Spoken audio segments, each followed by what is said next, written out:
bienvenue à Christ dans toutes les nations. J'espère que vous avez passé une excellente journée et on se retrouve aujourd'hui, ce soir. Donc nous remercions le Père pour cette journée, bénie, pour cette journée qu'il a préparée. Et en ce qui nous permet de nous retrouver encore ce soir, tous ensemble. Et j'honore vraiment le Christ qui est en vous tous. Et voilà. Donc, je vais continuer donc avec la prière d'ouverture, toujours en remerciant le Père. Celui qui fait en sorte que nous soyons là, que nous avons le mouvement et l'être. Donc, Père éternel, je te remercie parce que tu me donnes continuellement l'esprit de sagesse et l'esprit d'entendement et l'esprit de révélation et l'esprit de perception.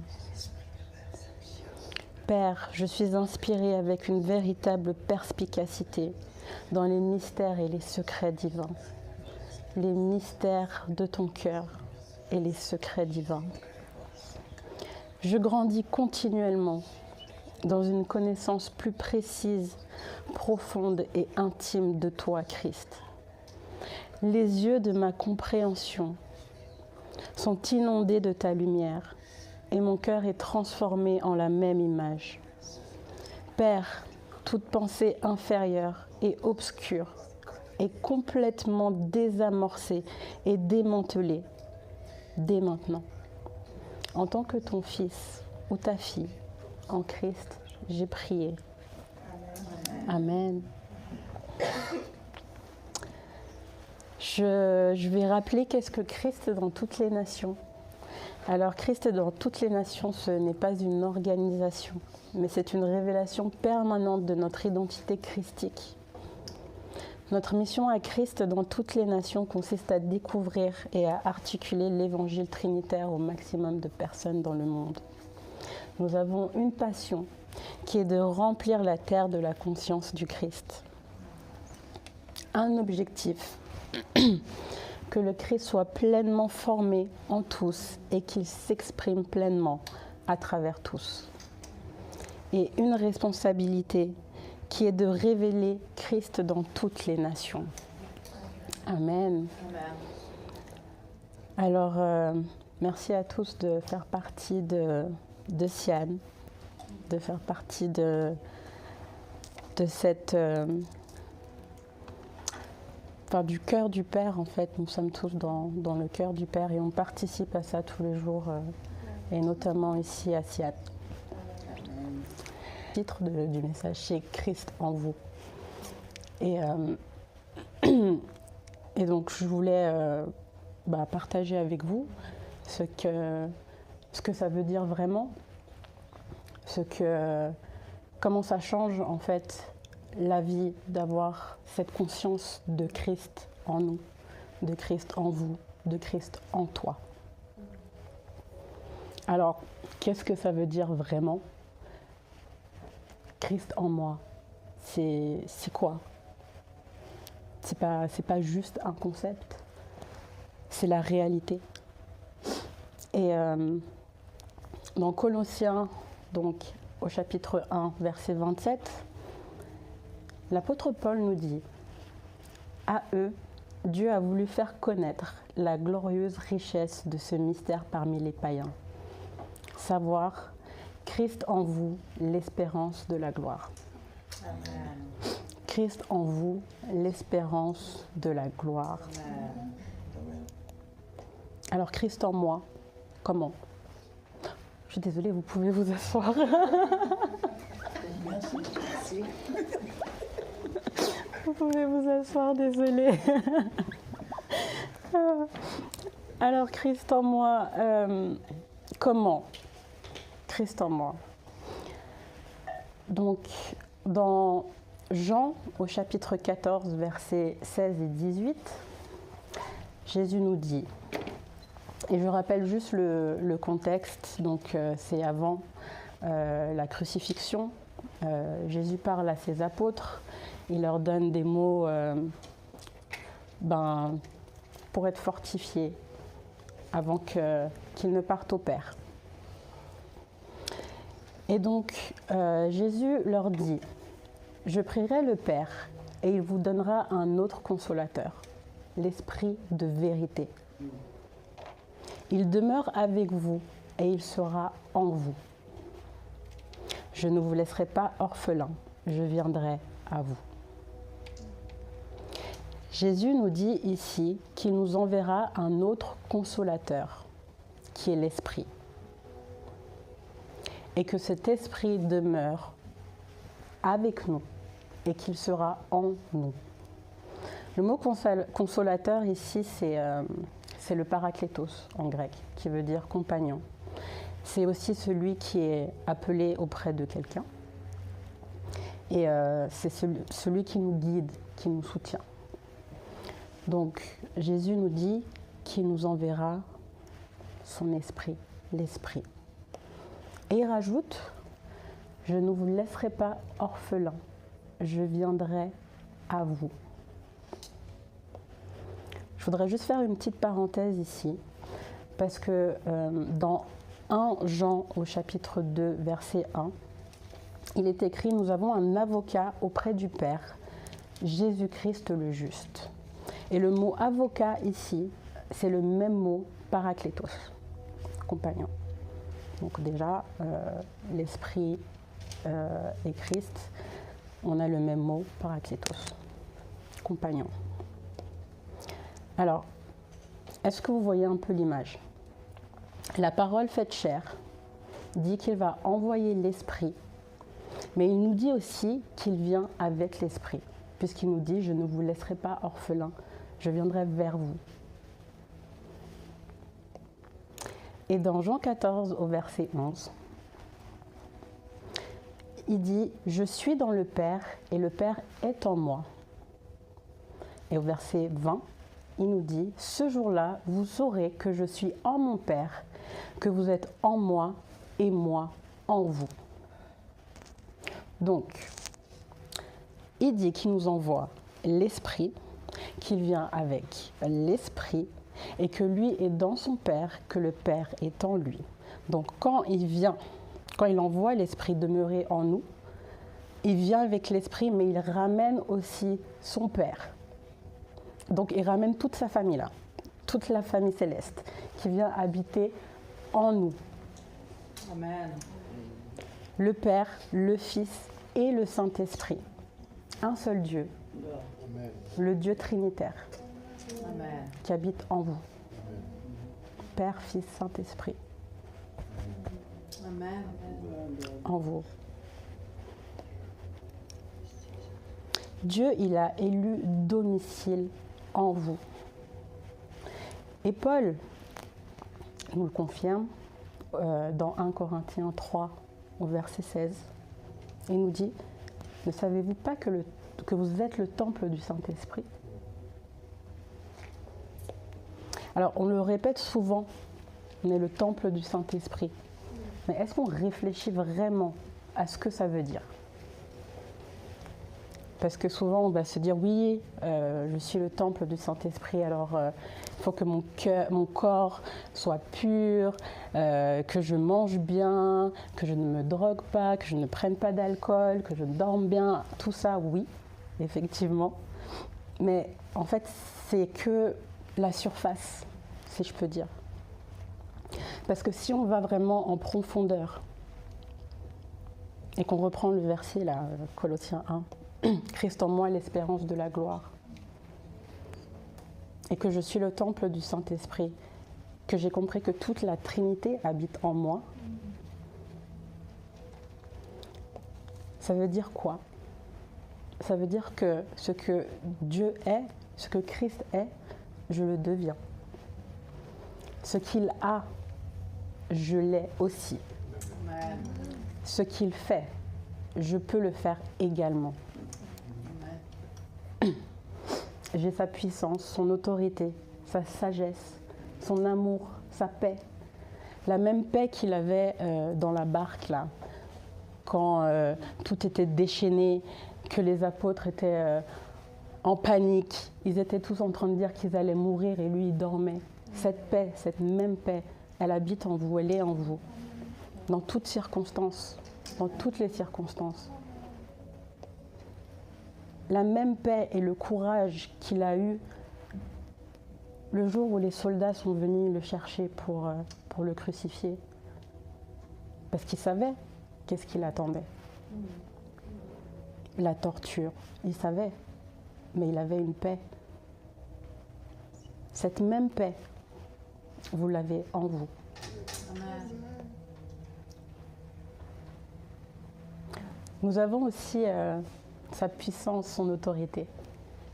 Et je vais vous raconter une petite anecdote sur moi. Avant, je faisais des paralysies du sommeil. Si vous ne savez pas ce que c'est, les paralysies du sommeil, donc c'est quand vous dormez et que d'un coup vous êtes dans un état un peu de somnolence et que en fait vous n'arrivez plus à bouger. Vous êtes là dans votre lit, vous n'arrivez plus à bouger. Et vous voyez même des choses qui n'existent pas, vous entendez même des voix. C'est très bizarre. C'est vraiment très bizarre, ça fait peur. Et quand ça vous arrive, vous n'avez même pas envie de vous rendormir. Parce que des fois, ça s'enchaîne comme ça, vous en faites encore et encore et encore. Et à l'époque, j'allais regarder sur Internet qu'est-ce que c'est les paralysies du sommeil, d'un point de vue spirituel en plus. Et il disait que ce sont donc des esprits mauvais qui viennent la nuit vous tourmenter. Des fois même qui s'assoient sur vous parce qu'on n'arrive pas à respirer, donc ils nous disent que ce sont les esprits qui s'assoient sur vous. Et donc j'étais là, Seigneur, Seigneur, je priais dans ma chambre, j'ai commencé à verser le sang de Jésus partout, le sang de Jésus sur les plafonds, le sang de Jésus partout dans ma chambre. Ça ne changeait pas. Ça ne changeait pas. Et l'apôtre, il est venu ici, il nous a dit, mais vous qui versez le sang de Jésus là, depuis 2000 ans, le sang il est terminé, c'est fini. Il n'y a plus de sang. Il faut qu'on arrête. Et donc, en fait, quand j'ai commencé à prendre conscience que Christ en moi, je me suis dit, attends, Christ en moi. Et là, je me suis dit, Christ en moi, donc la parole faite chair, est-ce que Jésus, quand il était là, des soi-disant esprits mauvais, démons pouvaient l'approcher? Ils ne pouvaient même pas l'approcher. C'est-à-dire qu'à peine il rentrait quelque part ou il arrivait quelque part, c'est eux qui sortaient des maisons en panique. Non, ne nous tourmente pas, ne nous tourmente pas. Et je me suis dit, mais Christ en moi, ce même Christ-là. Et il y a une fois, je suis allée me coucher, parce que ça faisait des jours et des jours que je faisais des paralysies du sommeil. Et je me suis dit, aujourd'hui, j'ai pris conscience de quelque chose. Christ en moi. Et donc, je suis allée me coucher et j'ai dit, vous là, qui que vous soyez, ou que vous n'êtes pas d'ailleurs, Christ est en moi. Donc si vous pensez que vous pouvez l'approcher, venez. Ah oui, venez. Demandez-moi si j'ai encore fait des paralysies du sommeil depuis. Non. Tu as fait des paralysies du sommeil depuis? Je n'ai plus fait de paralysie du sommeil depuis. Je n'ai plus fait de paralysie du sommeil depuis parce que sa puissance, son autorité réside en moi. Donc, quoi que c'était, ou que ce n'est pas, en tout cas, ce n'est plus. Et donc, cette autorité, cette justice, ce courage, cette paix sont en toi, à travers Christ. Et en fait, ça change tout. Ça change notre manière de penser, ça change notre manière de prier, ça change même notre manière de nous voir. En fait, ça change notre manière de vivre, complètement. Et on ne prie plus comme si Dieu était un Dieu lointain ou qui est inaccessible. ou silencieux. En fait, on prie avec la conscience qu'il est plus proche que n'importe qui, parce qu'il est là.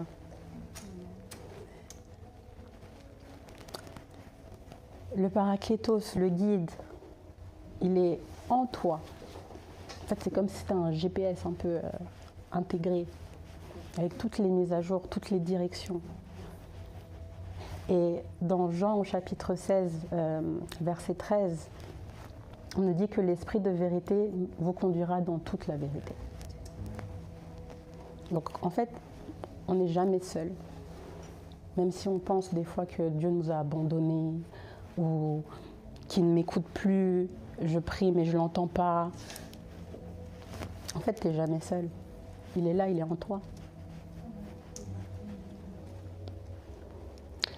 Dans Luc, au chapitre 17, verset 21, il est écrit « Le royaume de Dieu est en vous ». Le royaume, tout en vous. Et dans le dévotionnel, l'apôtre Alain Léa a mis une traduction de la Bible miroir de François Dutoit, qui nous dit « Christ en vous est le portrait de votre identité rachetée. Il est l'opinion extravagante de Dieu sur vous. Christ n'est pas seulement proche pour aider, Christ est en vous pour définir qui vous êtes. » Amen. Monsieur Dutoit, grand homme. Christ définit qui tu es. Dieu a dit, faisons l'homme à notre image. Faisons l'homme à notre image, à l'image de la Trinité. Paul dit également, tel il est, tel nous sommes. Et Dieu a dit à Jérémie, avant que je t'eusse formé, je t'avais consacré. Faisons l'homme à notre image. Ton identité que tu cherches, elle est là. Elle est là. Il t'a fait à son image. L'image du Dieu invisible. Ça veut dire quoi concrètement? Ça veut dire que tu représentes Dieu sur la terre, dans ta manière de penser, dans ta manière d'aimer, dans ta manière d'agir, d'aider, de créer. Tu le représentes sur terre parce qu'il t'a fait à son image. Il t'a donné toutes ses caractéristiques.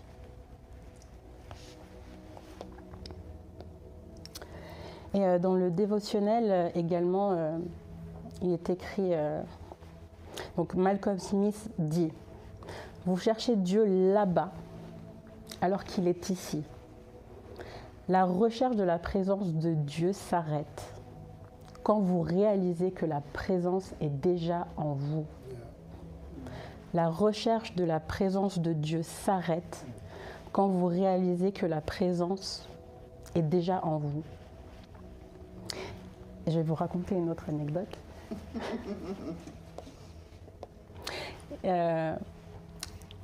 Il fut un temps où j'entendais des témoignages de personnes qui disaient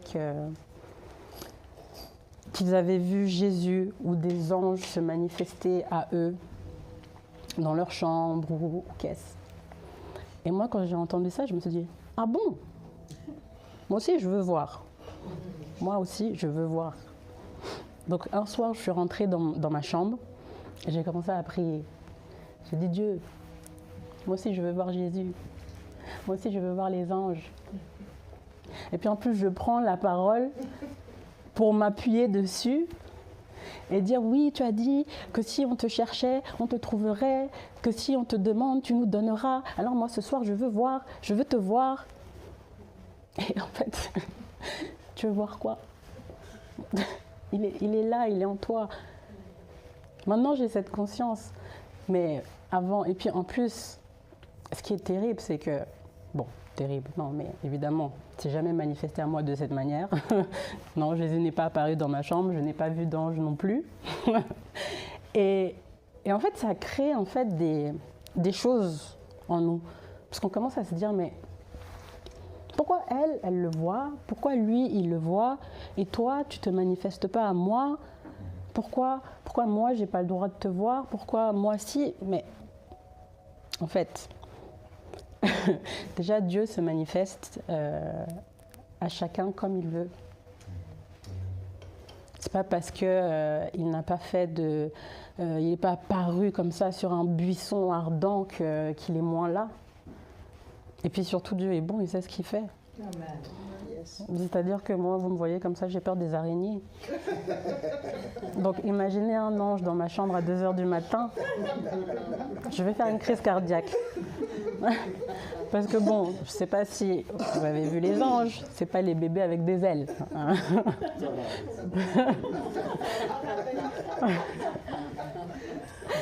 Donc voilà,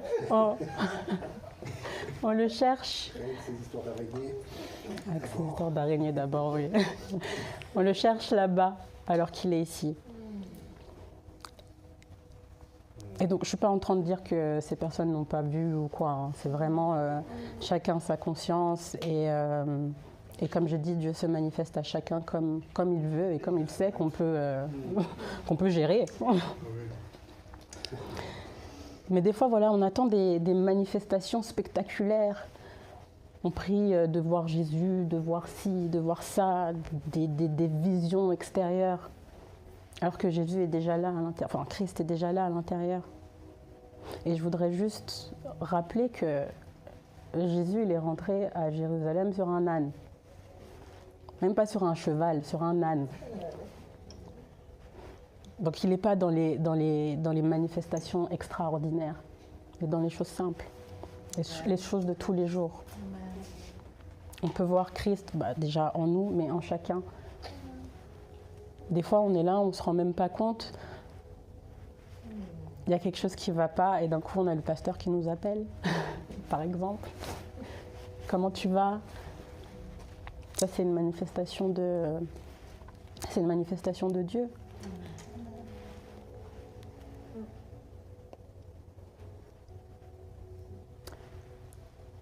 C'est une manifestation de Dieu et il se manifeste dans tous les jours. Et si on prenait des fois le temps aussi de regarder le soleil qui se lève, les oiseaux qui chantent, même la pluie, il est dans toutes ces choses. Surtout la pluie. Il est dans toutes ces choses et surtout en chacun de nous, et on a la possibilité de manifester. C'est même pas la possibilité, c'est qu'il nous appelle à manifester ça, son amour au quotidien. Des fois, on est poussé par quelque chose, on ne sait même pas. On va dire, pourquoi je vais dire à cette fille, je te trouve super jolie aujourd'hui. Puis tu sais même pas ce qu'elle vit, ça se trouve, c'est ce qu'elle avait besoin d'entendre. C'est des petites choses comme ça. Maintenant, je voulais vous demander, est-ce que vous savez comment se passait un mariage juif à l'époque de Jésus? Non. Je crois que c'est 7 jours de fête. Ouais. 7 jours de fête. Ouais, je crois. Ouais. Évidemment, il y a la fête. Et puis il y a du vin. Des fois, il n'y en a plus. Et puis des fois, il n'y en a plus et il y en a de nouveau. Amen. Alors, comment se passait un mariage juif à l'époque? On avait d'abord les fiançailles. Donc les familles discutent entre elles.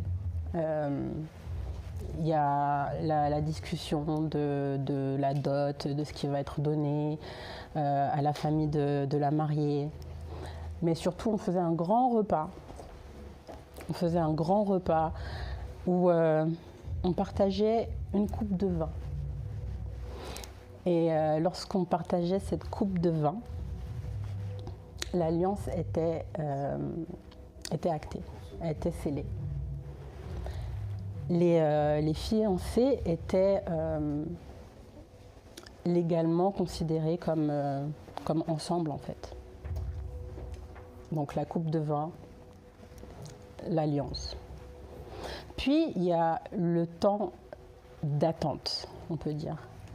C'est le fiancé qui s'en va pendant 1 an dans sa famille. En tout cas, il s'en va préparer une place où les époux habiteront ensemble. Souvent, c'était une extension de la maison du père dans lequel ils étaient.